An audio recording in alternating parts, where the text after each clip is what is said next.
کہ آنے والا وقت میرے لیے کیسی قیامت خیز گھڑی لائے گا۔ شاہرام کا اپنے والد کے علاوہ اور کوئی نہیں تھا۔ وہ باپ بیٹا ہمارے گھر آنے والے تھے۔ میں نے اور امی نے ان کے استقبال کی بہت اچھی تیاری کی۔ امی نے ان کے لیے بہت بہترین کھانے تیار کیے۔ وہ نہیں چاہتی تھیں کہ کوئی کمی رہ جائے۔ یوں تو ہمارا گھرانہ بھی خوشحال تھا، مگر ڈاکٹر شاہرام کا باپ کامیاب بزنس مین تھا۔ وہ پیسے اور رتبے کے لحاظ سے ہم لوگوں سے کہیں زیادہ اونچے تھے۔ اسی لیے امی گھبراہٹ کا شکار تھی، جبکہ میں مطمئن تھی، کیونکہ شاہرام نے بتایا تھا ان کے والد نے پہلی فرصت میں ان کے پسند کی لڑکی کو قبول کر لیا تھا۔ انہیں اپنے سے کم گھرانے میں رشتہ لانے پر کوئی اعتراض نہیں تھا۔ وہ تو بس اپنے بیٹے کے سر پر سہرا سجانا چاہتے تھے۔ میں بہت بے چینی سے ڈاکٹر شاہرام اور ان کے والد کا انتظار کر رہی تھی۔ پھر جب وہ لوگ پہنچے تو میں نے انہیں ڈرائنگ روم میں بٹھایا اور امی کو بلانے گئے۔ مہمانوں کی آمد کا سن کر وہ اپنا حلیہ درست کرنے گئے۔ شاہرام کے والد مجھے بہت محبت سے ملے تھے۔ ان کی آنکھوں میں مجھے اپنے لیے پسندیدگی صاف نظر آ رہی تھی۔ اب تک سب ٹھیک تھا۔ میں شرماتے ہوئے اپنے اندرونی جذبات پر قابو پانے کی کوشش کر رہی تھی۔ تبھی میری امی ڈرائنگ روم میں داخل ہوئیں اور مہمانوں پر نظر پڑتے ہی ان کے چہرے کا رنگ خطرناک حد تک زرد پڑ گیا۔ وہ پتھر کی ہو گئے۔ کچھ ایسا ہی حال ڈاکٹر شاہرام کے والد کا بھی تھا۔ میں نے پریشان ہو کر امی کو پکارا تو وہ جیسے ہوش میں آئی۔ ایک جھٹکے سے میرا ہاتھ تھاما اور انتہائی سرد لہجے میں ڈاکٹر شاہرام سے کہا، ابھی اور اسی وقت اپنے باپ کو لے کر یہاں سے چلے جاؤ، مجھے تم پسند نہیں آئے۔ میں اپنی بیٹی کا شوہر اس سے محبت کرتا تھا، مگر جب اسے پتا چلا کہ زرینہ یتیم بچوں کی کفالت کر رہی ہے تو اسے بہت غصہ آتا اور اسے مارنے لگ جاتا کہ تم میری محنت کی کمائی اڑا رہی ہو۔ زرینہ کو اتنا مارا کہ اس کا بچہ ضائع ہو گیا۔ تب زرینہ کے شوہر نے اسے معافی مانگے اور کہا، دوبارہ نہیں روکوں گا، جو چاہو کرو۔ اب زرینہ چھپ کر بچوں کی مدد کرتے، ان کو اسکول میں ڈالا۔ جب زرینہ کے بچے جوان ہوئے تو لالچے نکلے، ماں باپ کو گھر سے نکالا۔ تب ان یتیم بچوں نے، کہاں گئی تھی تم؟ کب سے تمہارا انتظار کر رہا ہوں، بتاؤ مجھے کہاں سے آ رہی ہو؟ زرینہ گھر میں داخل ہونے کے بعد چہرے پر آیا پسینہ اپنی چادر کے پلو سے صاف کر رہی تھی۔ جب اپنے شوہر کی پاٹدار آواز سنائی دی تو دل اچھل کر حلق میں آ گیا۔ آواز اتنی اچانک اور قریب سے تھی کہ اس کے ہوش اڑ گئے۔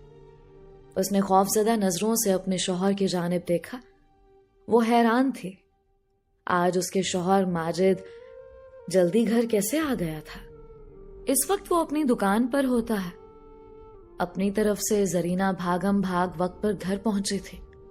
ماجد کے آنے میں ابھی بہت وقت تھا، مگر برا ہوا اس قسمت کا جو آج خراب نکلے، اور ماجد وقت سے پہلے گھر آن پہنچا۔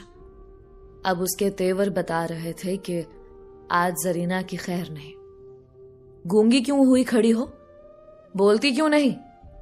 کیا پوچھ رہا ہوں میں تم سے؟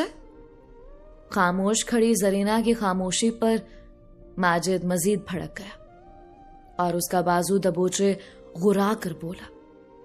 زرینہ گھبرا کر وضاحت دینے لگے، کہیں نہیں جی، وہ بس میں بطول کے بچوں کو ایک نظر دیکھنے گئی تھی۔ اس کی لڑکی کو آج بڑا تیز بخار تھا اور الفاظ زرینہ کے منہ میں تھے۔ جب ماجد نے ایک زوردار تماچا زرینہ کے منہ پر رسید کیا، تھپڑ اتنی اچانک اور زور کا پڑا تھا کہ زرینہ سنبھل نہیں سکے اور دور جا گرے۔ منع کیا تھا نا تجھے، بھوکے ننگوں کی فکر کرنے کی ضرورت نہیں ہے، وہ ہمارا درد سر نہیں ہے۔ میں نے نہیں مارا ان کی ماں کو جو تو میری کمائی اس طرح غیروں پر لٹائی چلے جاتی ہے۔ کتنی بار سمجھایا ہے تجھے میں اپنی اولاد کے لیے کماتا ہوں، ان لاوارثوں کے لیے نہیں، مگر جانے کیوں تجھے میری بات سمجھ نہیں آتی۔ عجیب ڈھیٹ عورت ہے، مار کھا کر بھی نہیں سیکھی، کیوں غیروں کی خاطر اپنا اور میرا دل جلاتی ہے؟ گھر کا سکون برباد ہو گیا ہے، مگر تجھے ذرا بھی احساس نہیں۔ منع کروں تو آگے سے تیرے درد شروع ہو جاتے ہیں۔ بڑی آئی تو اللہ والی، کما کما کر میری ہڈیاں گھس گئیں، مگر تجھے شرم نہیں آتی؟ بجائے اس کے میرا پیسہ سنبھال کر تو سارا پیسہ بہا آتی ہے، جان عذاب میں ڈال رکھی ہے تو نے۔ بطول کے بچوں کا سن کر تو ماجد کے سر پر خون سوار ہو چکا تھا۔ وہ بنا سانس لیے زرینہ کو جانوروں کی طرح پیٹے جا رہا تھا اور اس کی زبان بھی متواتر چل رہی تھی۔ ماجد کی بے حسی پر زرینہ خون کے آنسو بہا کر رہ گئی تھی۔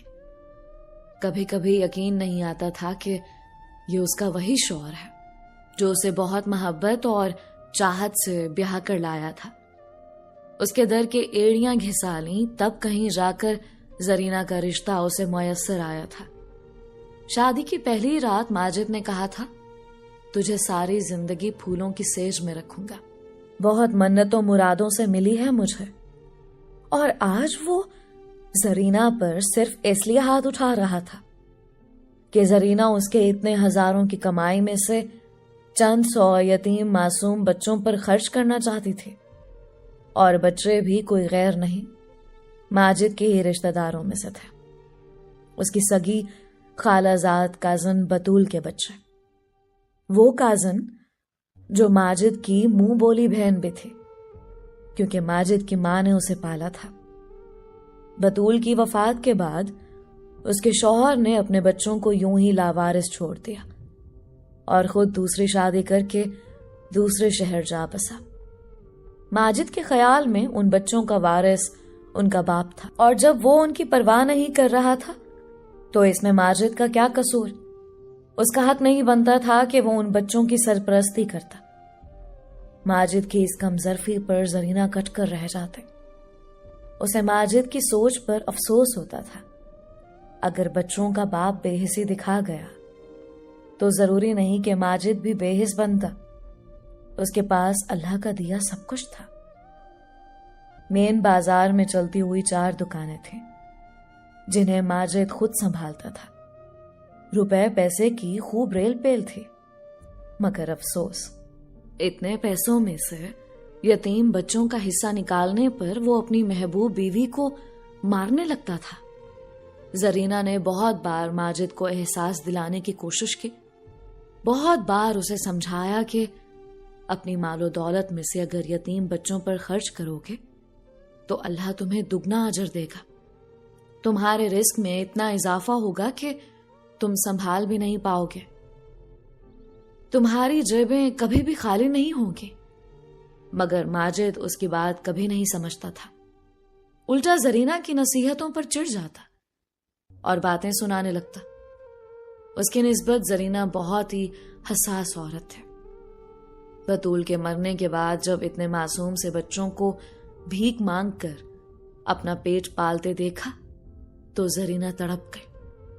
اس کی حساس طبیعت یہ بات گوارا نہیں کر رہی تھی کہ اتنے معصوم بچے یوں لاوارث ہو کر رلتے رہ جاتے۔ وہ خود بھی 2 بچوں کی ماں تھی۔ اسے بس یہی سوچ ستاتی تھی، اگر اس کے بچوں کے ساتھ بھی ایسا ہی ہوا ہوتا تو زرینہ کی روح کتنی تڑپتی۔ یقیناً بطول کی روح بھی مچلتی ہوگی، اور زرینہ کو اللہ سے بہت ڈر لگتا تھا۔ اس نے سنا تھا اگر یتیم بچہ بھوکا مر رہا ہو اور اس کے آس پاس رہنے والے لوگ اس کا احساس نہ کریں تو ایسے لوگوں پر اللہ کا عذاب ضرور آتا ہے، اور زرینہ انجانے عذابوں سے بہت ڈرتی تھی۔ وہ کون سا ماجد کا سارا پیسہ اٹھا کر دے آتی تھی، بس 2 وقت کا کھانا اور تھوڑے بہت پیسے دیتی تھی۔ اس پر بھی ماجد کا مزاج گرم ہو جاتا اور غصے میں وہ اپنا آپ کھو بیٹھتا۔ آج بھی زرینہ کو خوب مار چکنے کے بعد جب ماجد کا غصہ ٹھنڈا ہوا تو اسے شرمندگی ہونے لگی۔ اسے زرینہ سے بہت محبت تھی، وہ اسے شہزادی بنا کر رکھتا تھا، مگر جب سے بطول مری تھی اس کے بچوں کی وجہ سے وہ زرینہ پر ہاتھ اٹھانے لگا تھا، اور جب اس کا غصہ ٹھنڈا ہوتا تو پھر افسوس کرتا اور کئی روز زرینہ کو منانے میں لگ جاتے۔ اب تو زرینہ نے بھی چپ ساتھ لی، نہ ہی ماجد اپنی بات سے پیچھے ہٹنے کو تیار تھا اور نہ زرینہ ان یتیم بچوں کے سر سے ہاتھ ہٹانے کو تیار تھے، اور آج تو اس کا غصہ حد سے زیادہ ہو گیا۔ وہ جلدی میں تھا، کھانا کھانے کے بعد اسے دوسرے شہر کسی کام کے لیے نکلنا تھا، اور زرینہ گھر پر ہی موجود نہیں تھے۔ ماجد کو غصہ آیا اور اس نے زرینہ کو بری طرح پیٹ ڈالا، اور پھر کھانا کھائے بغیر کپڑے بدل کر گھر سے چلا گیا۔ جاتے وقت اس نے دیکھا بھی نہیں کہ زرینہ کو اس نے جس حالت میں چھوڑا تھا وہ ابھی تک وہیں پڑی تھے اور نہایت تکلیف سے کرہا رہی تھے۔ لیکن اپنے سفر پر روانہ ہونے کے بعد ماجد کو اپنی غلطی کا احساس ہونے لگا اور وہ شدید پشیمانی میں گھر گیا۔ اب اسے زرینہ کی فکر ہو رہی تھی۔ آج اس نے کچھ زیادہ ہی زرینہ کو مارا تھا۔ اسے خود پر افسوس ہونے لگا۔ کیا ضرورت تھی خواہ مخواہ اتنا غصہ کرنے کی؟ وہ دل ہی دل میں خود کو کوسنے لگا۔ دوسرے شہر جا کر بھی اس کا سارا وقت بے چینی میں گزرا۔ رہ کر زرینہ کا خیال آ رہا تھا۔ وہ زمین پر پڑی سسک رہی تھی، کہیں اسے کوئی گہری چوٹ تو نہیں آ گئی۔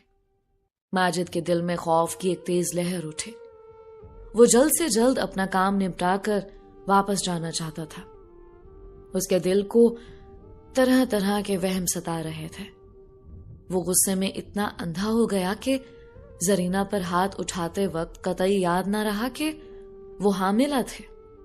ڈاکٹر نے تو اسے آرام کا بولا تھا اور ماجد نے اسے لہولہان کر دیا۔ جیسے ہی ماجد کا کام ختم ہوا وہ فوراً واپس روانہ ہو گیا۔ اس کا دل دھڑک رہا تھا۔ گھر پہنچنے پر جو خبر اسے ملی اس نے ماجد کی روح جسم سے کھینچ لی تھی۔ اس کا شک یقین میں بدل گیا۔ ماجد نے زرینہ کو اتنا مارا کہ اس کا حمل ضائع ہو گیا اور اس کی حالت بگڑ گئی، اور اس وقت ہسپتال میں زندگی موت سے لڑ رہے تھے۔ ماجد بھاگا بھاگا ہسپتال پہنچا تو دیکھا ڈاکٹر زرینہ کی جان بچانے کی کوشش میں لگے تھے۔ ان کا کہنا تھا کہ زرینہ کو بہت گہری چوٹیں آئیں، اس کی جان جا سکتی تھی۔ یہ سن کر ماجد زمین پر ڈھہ گیا۔ زرینہ کو کھونے کا تصور ہی جان لیوا تھا۔ وہ گڑ گڑا کر اللہ کے حضور معافی مانگنے لگا، کہنے لگا، یا اللہ، آخری بار زرینہ کو نئی زندگی دے دے۔ قسم کھاتا ہوں ساری زندگی اس پر ہاتھ نہیں اٹھاؤں گا۔ ہاتھ اٹھانا تو دور، اس سے اونچی آواز میں بات بھی نہیں کروں گا۔ میں اسے بہت محبت کرتا ہوں۔ میں بھول گیا میری ساری کمائی اسی کی تو تھی۔ اس کا جہاں جی چاہے وہ اپنی کمائی لٹاتی پھرے۔ میں اسی کے لیے تو یہ ساری محنت کرتی